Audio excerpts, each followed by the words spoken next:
इस कार्यक्रम की पुण्यार्जक हैं श्रीमती शशि लोहाड़िया धर्मपत्नी श्री अनिल लोहाड़िया मुरादाबाद, श्रीमती वर्षा जैन धर्मपत्नी श्री विकास जैन गुड़गांव, श्रीमती उमा जैन धर्मपत्नी श्री योगेश जैन गुड़गांव, राजकुमार जैन, मधु जैन, मनोज जैन, रूबी जैन, अजय जैन, पायल जैन, अक्षत जैन, अर्पण जैन, प्रेरणा जैन व आन्या जैन, श्रीमती रीटा जैन धर्मपत्नी श्री नरेश जैन, चंदरनगर अजमेर। परम पूज्य वात्सल्य मूर्ति जिन धर्म प्रभाविका आरिका रत्न 105 सृष्टि भूषण माता जी की मंगल प्रेरणा एवं आशीर्वाद से तीर्थराज श्री सम्मेद शिखर जी ने चतुर्विध संघ की आहार विहार, पिच्छी, कमंडल, वस्त्र एवं शास्त्र इत्यादि की व्यवस्था विगत कई वर्षों से सुचारू रूप से की जा रही है।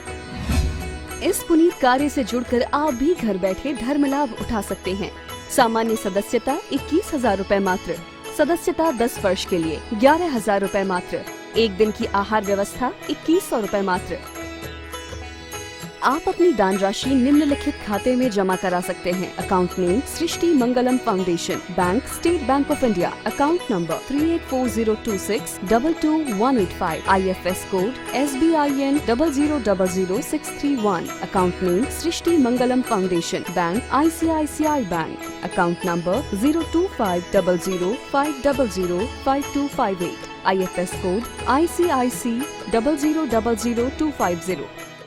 कहा है कि वास्तव में सुत्थान प्रति सद्भावा सनाथा पैतिकैतवा, सुत्थान यानी अपने ग्रुप में, अपनी समजाति में और अपने से समादरणीय लोगों में क्या करना, सुत्थान प्रति सद्भावा, उनके प्रति कैसा भाव करना, सद्भावा, अच्छे भाव रखना, प्रतिपतिर यथा योग्य, और उनके प्रति, उनके लिए प्रतिपतिर यानी जैसी उनकी सम्मान हो वैसा सम्मान करना, उनकी रक्षा करना, उनकी भैयावृत्ति करना।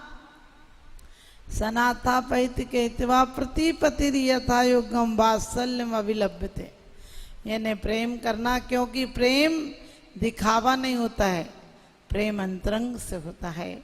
इसलिए आचार्यों ने कह दिया कि ऐसा नहीं श्लोक कहें साधु को तो सिर्फ आत्म ध्यान करना चाहिए।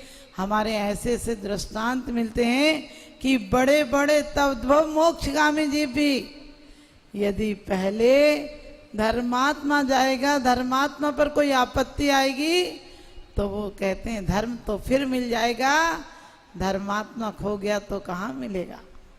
यदि धर्मात्मा रहा तो धर्म फिर से पैदा हो जाएगा। यदि धर्मात्मा के बिना आत्मा के देह की क्या कीमत है। धर्मात्माओं के बिना धर्म किसके कंधे पर चलेगा। धर्म को चलाने के लिए धर्मात्माओं का होना बहुत जरूरी है, क्योंकि धर्म किस पर प्रतिष्ठित होता है, व्यक्ति ही तो उसकी साधना करके धर्म की परंपरा को आगे चलाएंगे। तो कहते हैं कि वास्तव में ये कैसा दृष्टांत है, एक नहीं अनेकों दृष्टांत ऐसे आते हैं कि सनाथा पैतिकैतवा कह दिया।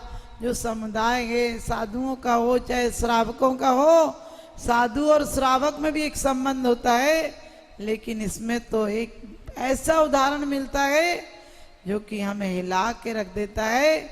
विष्णु कुमार मुनि चाहते तो उसी भव से तीर्थंकर प्रकृति का बंध कर लेते, लेकिन नहीं, एक धर्मात्मा ने धर्मात्माओं पर उपसर्ग आ रहा है, क्योंकि कहते हैं दुश्मन कभी अपना दाव चूकने में रुकते नहीं और सज्जन कभी सज्जनता छोड़ते नहीं। सज्जन अपनी सज्जनता का परिचय देते हैं और दुर्जन हर जगह, ध्यान रखना, बिच्छू को चाहे कितने प्यार से उठाओ वो काटेगा ही काटेगा। ऐसी दुर्जन को दूध पिलाओ वो तुम्हारे घर में सेंध मार के जाएगा। इसीलिए कहा है कि ऐसे लोगों की संगति भी मत करना, ऐसे लोगों को पास में ही मत आने देना। ऐसे लोगों से अपने लौकिक काम बनते हो तो भी इनकी परवाह मत करना। यही एक दृष्टांत आता है कि श्री वर्मा राजा के यहाँ 4 मंत्री थे और वो कहते हैं कि सुना है लोग जा रहे हैं, कहाँ जा रहे हैं।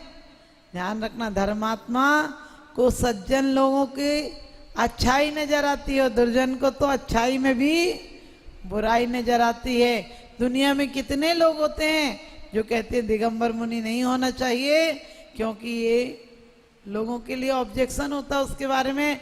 लेकिन वही ऑब्जेक्शन करते हैं जिनको उनके मूल्य का पता नहीं है, कि ऐसे भी हैं जो अंदर और बाहर दोनों से नग्न हैं, जो अंदर में विषय वासनाएं नष्ट हो गई हैं जिनकी, और वो दिगंबर मुद्रा ही नहीं है, वो तो साक्षात तीर्थंकर के प्रतिरूप हैं। उनको देखकर नमन का भाव आता है किसी किसी को।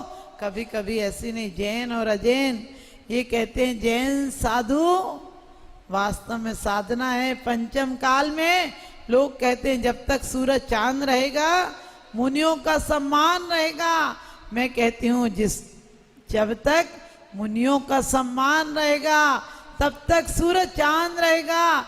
जिस रोज मुनियों के सम्मान में कमी आ जाएगी उस दिन धरती फट जाएगी और अग्नि अंबर अग्नि उगलेगा, यानी आसमान से अग्नि गिरेगी, प्रलय हो जाएगी। जब तक धरती टिकी है, जब तक ऐसे महान संतों का पद विचरण हो रहा है, उनके दर्शन मिल रहे हैं, उनकी रजभूमि से।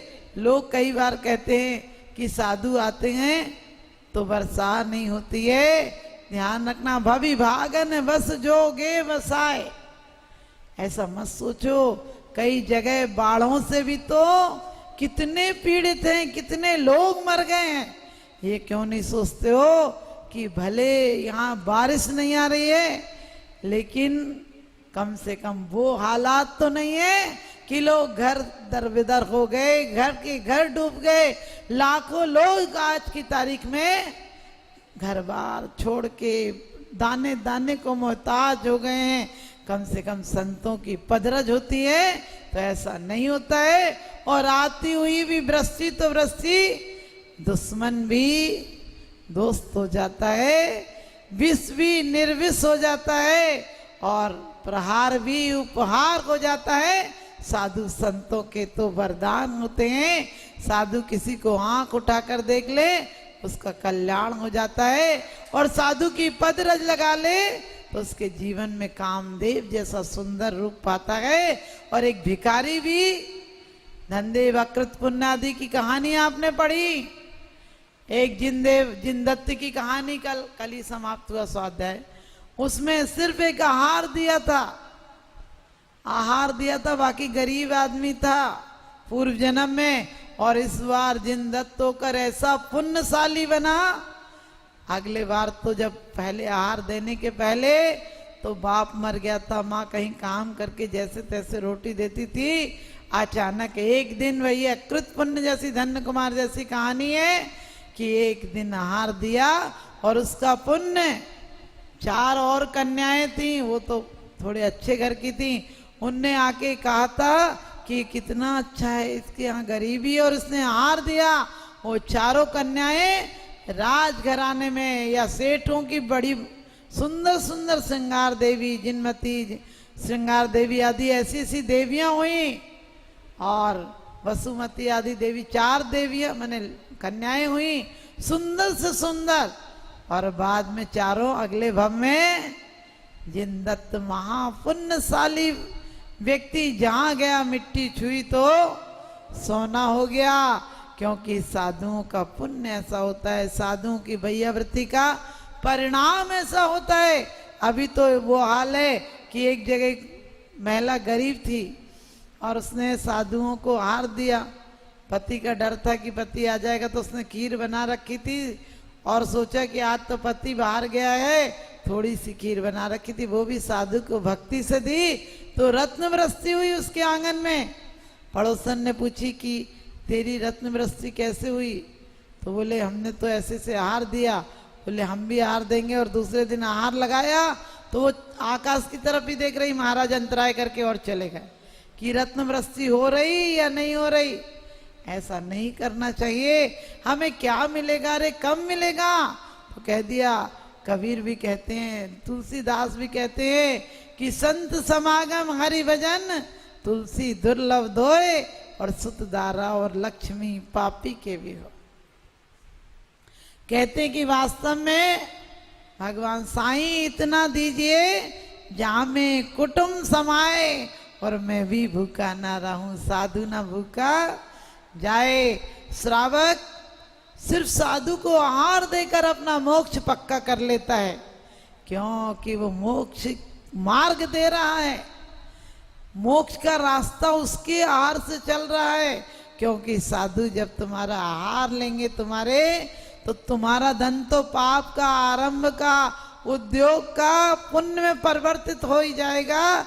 लेकिन साधु अपनी साधना के माध्यम से कर्म निर्जरा करेंगे और उसमें तुम्हारा धन बहुत कार्यकारी होता है।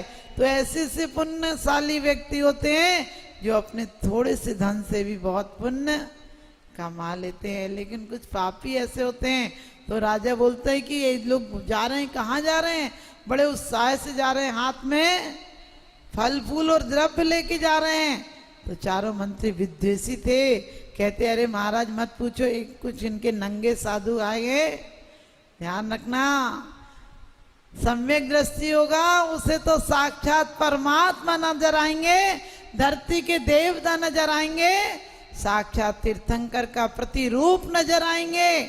और जो विद्वेषी होंगे उन्हें नंगे नजर आएंगे, क्योंकि पत्थर से सिर भी फोड़ा जा सकता है और पत्थर से सीढ़ियां भी बनाई जा सकती हैं, दिया सलाई से घर भी जलाया जा सकता है और किसी के अंधेरे घरों में रोशनी भी की जा सकती है। इसी प्रकार से हम यदि पानी से मुंह में पियोगे तो प्यास बुझ जाएगी और नाक में डाल लोगे तो मर और जाओगे, क्योंकि पानी तो पानी, इसका उपयोग करना सीखो। हमारी सांसें भी यदि से पुण्य में लगाएंगे, देव सद्गुरु की आराधना में लगाएंगे, मुनियों की भैया वृत्ति में लगाएंगे, सब आपसी लोगों में भी प्रेम व्यवहार में लगाएंगे, अपना कितना टाइम जाता है निंदा चुगली में और धर्म में कितना टाइम जाता है। यदि हिसाब लगा लेना बस तुम्हारी सामायिक हो जाएगी कि सुबह से शाम तक ज्यादा टाइम तेरी मेरी में जाता है। उनने कही चुप रहो, कहाँ सौभाग्यशाली हूं, मुझे 100 अरब कमाने थे, 10 अरब के बाद ही जा रहा हूं। आप सोचना 100 अरब मिल जाएंगे तो क्या सुखी हो जाएगा वो? 100 अरब के बाद 1000 अरब की ख्वाहिश रहेगी, क्योंकि अधर्म भटकाता है और धर्म पहुंचाता है। धर्म आज में जीना सिखाता है और अधर्म कल पर, आशाओं पर, आकांक्षाओं पर, तृष्णाओं पर भटकाना जानता है। तो कहते हैं वो भी कहने लगे अभी रख लो, बाद में ले लेंगे वचन। और एक नहीं, देखो कैकई को वचन ही तो दिया था, कितनी आपत्ति कि सीता एक दिन सुख की सांस नहीं ले पाई, इतनी बार वनवास ही वनवास में कट गए दिन, और अंत में अपने आप में आई तो रामचंद्र जी भी नतमस्तक हो गए। जब सीता ने आर्य का दीक्षा ले ली तो रामचंद्र जी भी नतमस्तक हो गए। लेकिन ये मोह की लीला बड़ी अजीब होती है। जब रामचंद्र जी दीक्षित हो गए तो सीता को चिंता हो गई कि ये मोक्ष चले जाएंगे। तो आप सबको पता है कैसी कैसी उसने लीलाएं दिखाई, क्योंकि मोह बहुत बुरी चीज होती है। इसी प्रकार से अकंपनाचार्य मुनि भी विहार करते करते हस्तिनापुर पहुंचे और जैसे उन मंत्रियों को पता चला वो आ गए। ध्यान रखना, पापी हमेशा शंकित रहता है, पापी हमेशा भयभीत रहता है कहीं मेरा राज न खुल जाए, और धर्मात्मा तो भयों से मुक्त होता है। निर्भय होना अलग बात है और अभय होना अलग बात है। आप किसी चीज की सुरक्षा के आधार पर आप निर्भय हो जाते हैं, लेकिन अभय नहीं हो पाते हैं, क्योंकि अभय तो है भय की जड़ों को समाप्त करना। ऊपर से आप भले अहिंसक हो जाते हैं, अंदर से अहिंसा आना बहुत बड़ी बात है। अंदर से अहिंसा आ जाए तो बाहर से हिंसा हो ही नहीं सकती है, और बाहर से अहिंसक बन जाओ तो अंदर हिंसा ही हिंसा चलती है। हम पानी छान कर पी लेते हैं, लेकिन दिल को कभी नहीं छानते हैं। अपने विचारों के प्रति कभी विचार नहीं जाता कि क्या पाप, क्या दौड़, फालतू की दौड़ में कब तक उलझेंगे। इन विचारों के माध्यम से नरक जरूर चले जाएंगे, मिले या ना मिले। ध्यान रखना, जब प्रेम हो तो गाली भी गीत लगती है। शादी में समधी को गालियां दी जाती हैं तो वो गाली में भी मिठाई और लाता है बांटने के लिए, गाली भी सुनता है। ऐसे किसी को चाटा लगा दो तो झगड़ा हो जाएगा।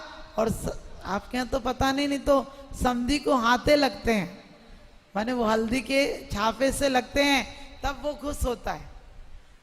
और आप वैसे किसी की चप्पल चुरा लो तो चप्पल ही चप्पल पड़ेंगे हैं, वैसे किसी का हाथ बांध दो तो दुश्मन हो जाएगा।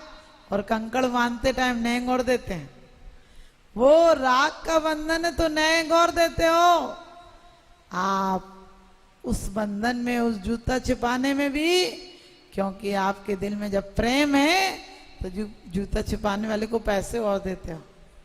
इस कार्यक्रम के पुण्यार्जक हैं श्री अल्पेश विनोद गांधी, श्रीमती पायल गांधी, रिया गांधी, सिमोनी गांधी, मुंबई महाराष्ट्र। श्री आजाद जैन 9/70 आर्यनगर, कानपुर, उत्तर प्रदेश। श्री मुकेश जैन, श्रीमती सोनिया जैन, जयपुर, राजस्थान। श्री सुरेंद्र जैन पुत्र स्वर्गीय श्री ओम प्रकाश जैन, खेत वाले परिवार, प्रधान दिगंबर जैन समाज, गन्नौर, हरियाणा। भगवान आदिनाथ दिगंबर जैन मंदिर, डोंबिवली, महाराष्ट्र। परम पूज्य वात्सल्य मूर्ति जिन्हें धर्म प्रभाविका आरिका रत्न 105 सृष्टि भूषण माता जी की मंगल प्रेरणा एवं आशीर्वाद से तीर्थराज श्री सम्मेद शिखर जी में चतुर्विध संघ की आहार विहार, पिच्ची, कमंडल, वस्त्र एवं शास्त्र इत्यादि की व्यवस्था विगत कई वर्षों से सुचारू रूप से की जा रही है। इस पुनीत कार्य से जुड़कर आप भी घर बैठे धर्म लाभ उठा सकते हैं। सामान्य सदस्यता 21,000 रूपए मात्र, सदस्यता 10 वर्ष के लिए 11,000 रूपए मात्र, एक दिन की आहार व्यवस्था 2100 रूपए मात्र। आप अपनी दान राशि निम्नलिखित खाते में जमा करा सकते हैं। Account name Srishti Mangalam foundation, bank state bank of India, account number 384026222185, IFS code SBIN 0000631, account name Srishti Mangalam foundation, bank ICICI bank, account number 0250050052258, IFS code ICIC 0000250।